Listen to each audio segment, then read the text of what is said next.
Mungkin banyak dari kita semua yang pada tidak sadar.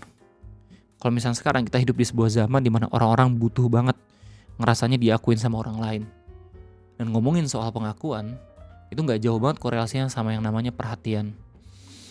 Lu tau gak sih, di tahun 2025 ada sebuah penelitian yang menarik tentang perhatian.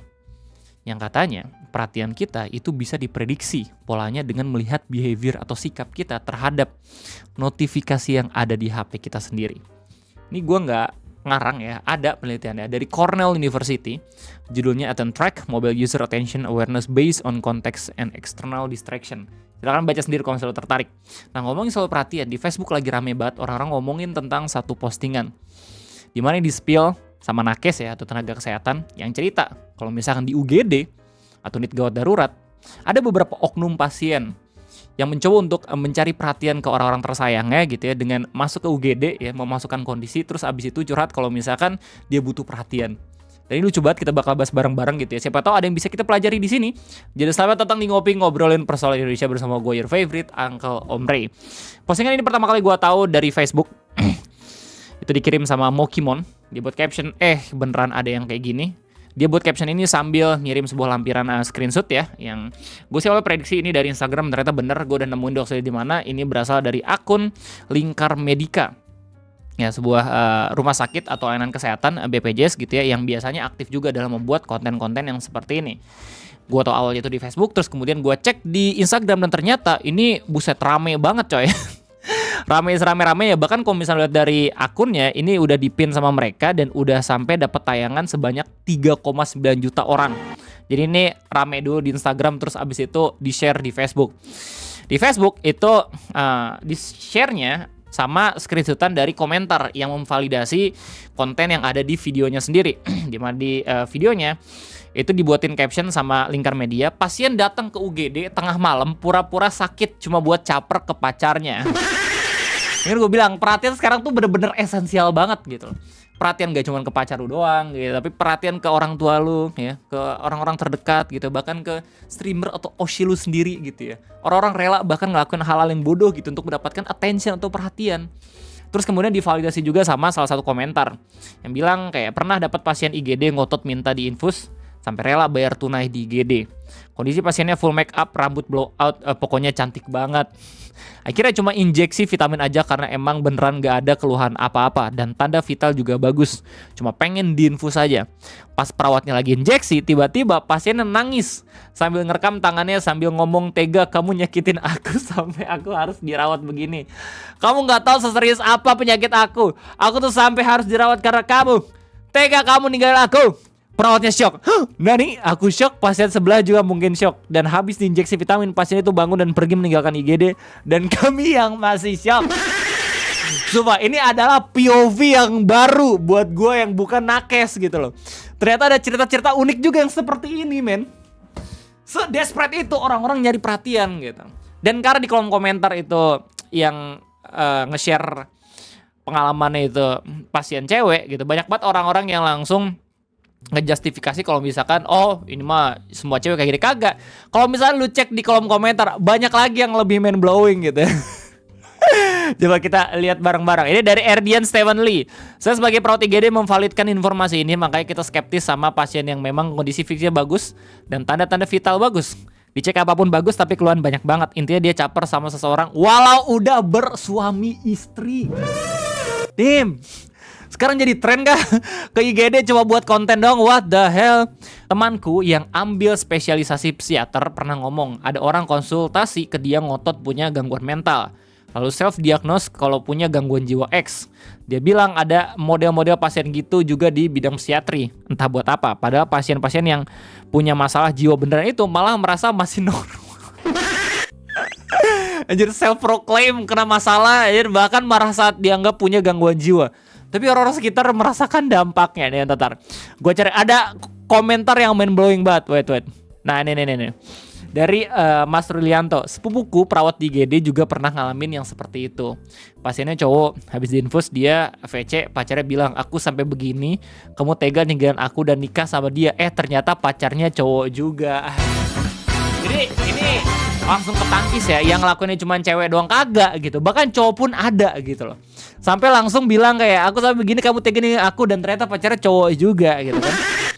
Apakah ini definisi dari NPD, kita nggak tahu. Nah kalau misalnya dari kolom komentar Facebook banyak banget yang emang coba untuk ngasih pengalaman yang serupa gitu ya. Di Instagram lain cerita, ini banyak banget komentar-komentar dari nakesnya sendiri yang emang coba buat nyurahin isi dan pikirannya gitu ya terkait adanya fenomena. Dan ternyata nggak cuman orang-orang di lingkar media doang yang merasakan ini gitu ya. Yulik bilang, kalian pernah terima pasien di UGD tengah malam karena kesurupan? Iya, kesurupan. Ternyata ceweknya pura-pura kesurupan karena ketahuan hamil sama pacarnya. Padahal cowoknya nggak pernah ngapa-ngapain dia. Oh my god. How did nakes tahu gitu sama fakta ini? Gue nggak ngerti gitu loh, men. Pas kesurupan dia ngaku jin penjaga di keluarga cewek ini, terus maksa si cowok harus tetap menikahi ceweknya. Kalau enggak si jin akan mengganggu si cowok seumur hidup. Gini banget jadi nakes, perkara cewek pick me aja harus jadi urusan kita. Semakin banyak gue baca komentar-komentar di postingan ini, semakin gue respect sama tenaga medis, sama tenaga kesehatan, men. Kita semua tahu kalau misalkan nakes sendiri itu bahkan sampai shift-shiftan gitu ya. Bahkan ada yang liburnya itu kepotong-potong cuma buat ngurusin pasien-pasiennya di rumah sakitnya gitu ya. Tapi apresiasinya justru kurang banyak gitu dibandingin profesi-profesi lain yang ada gitu. Terutama kalau misalnya ngomongin soal gaji. Ya mungkin untuk beberapa nakes yang emang bekerja di rumah sakit yang bonafit gitu ya, itu nggak masalah soal ngomongin gaji. Tapi kalau misalnya untuk beberapa rumah sakit apalagi yang emang lagi di cover sama BPJS, itu beda cerita harusnya. Jadi semangat terus buat teman-teman gue yang nakes. Terima kasih banyak atas cerita uniknya, Ben. Kala senja, tetanggaku ada yang diputusin pacarnya, atau masuk sumur kering, sampai heboh sekampung. Habis dipanggil pacarnya dia naik sendiri. Attentions ya, semua tentang perhatian.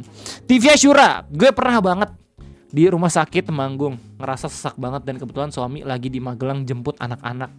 Pas di UGD, mungkin karena dia cek yang lain oke sampai dibilang bohong, dikira cuman drama biar suami dateng, dan namaku dibecandain. Susternya juga kayak gibahin dan cara ngomongnya gede-gede banget kayak toa. Dan setelah berbulan-bulan baru balik ke rumah sakit Jogja, rumah sakit yang selalu jadi langganan tiap sakit.